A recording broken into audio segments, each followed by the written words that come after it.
Ya pemirsa, kita sudah masuk di segmen terakhir. Saya ingin tanya ke Pak Arief. Pak Arief masih bersama kami kan, Pak Arief? Ya.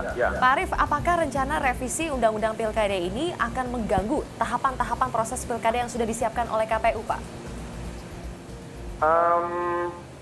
Sampai saat ini kita belum tahu ya, saya nggak mau berandai-andai revisi itu ada atau tidak. Tapi sampai dengan saat ini tahapan masih berjalan sesuai dengan peraturan KPU nomor 2 tahun 2015. Oke, apabila nanti di tengah-tengah ada perubahan, ada revisi, ini akan mengganggu nggak? KPU bisa otomatis menyesuaikan tidak, Pak?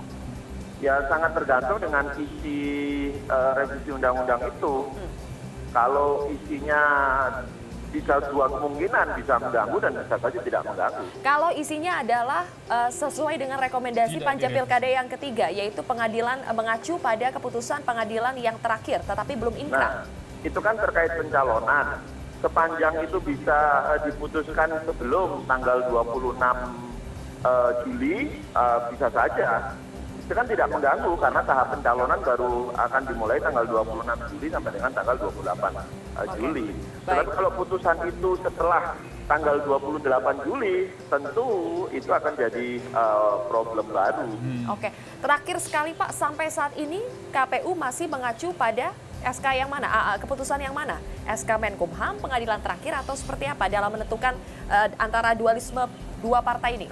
Sampai dengan saat ini kami kan sudah membuat normanya gitu ya.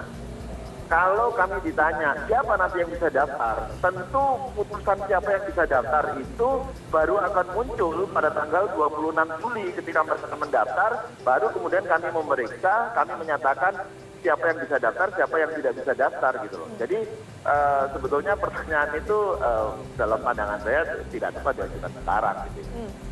Jadi baru bisa ditunggu sampai 26 Juli? Ya kan pendaftaran kan berkas-berkasnya baru dimasukkan tanggal 26 Juli. Maksud saya adalah ketentuan mana yang KPU gunakan, Pak? Katakanlah tanggal... Ketentuannya kan sudah jelas dalam peraturan KPU. Kita membuat 3 poin. 1, SK Kemenkumham itu menjadi rujukan kita. Oke, masih SK Menkumham ya? Iya, dalam hal SK itu disengketakan di pengadilan, maka kita harus menunggu putusan berkekuatan hukum tetap. Sebelum ada putusan berkekuatan hukum tetap, SK itu masih berlaku.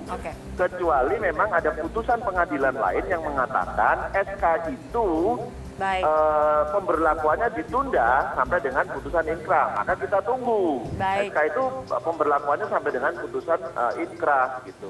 Sudah jelas sekali. Kalau sampai dengan masa pendaftaran itu inkrah belum terdapat, belum ada, gitu ya, maka dapat dilakukan perdamaian. Islah. Oke, baik. Terima kasih banyak Pak Arief Budiman atas waktunya sudah berbagi bersama kami di Bincang Pagi.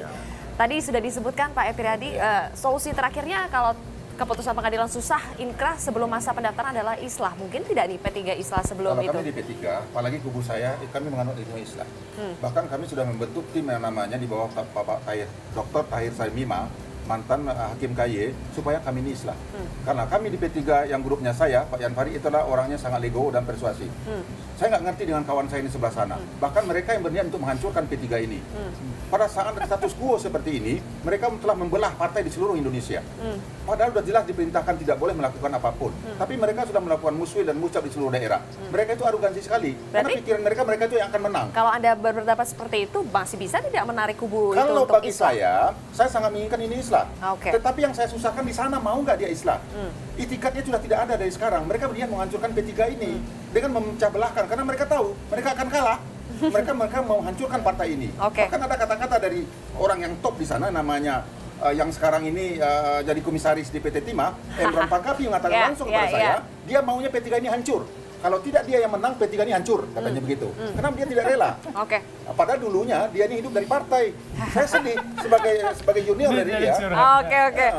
Baik. Terima kasih Pak Epiradi. Sekarang saya ke Pak Rufinus untuk mengakhiri kontroversi ini. Pak, sekali lagi, menurut Anda seperti apa? Revisi atau tidak?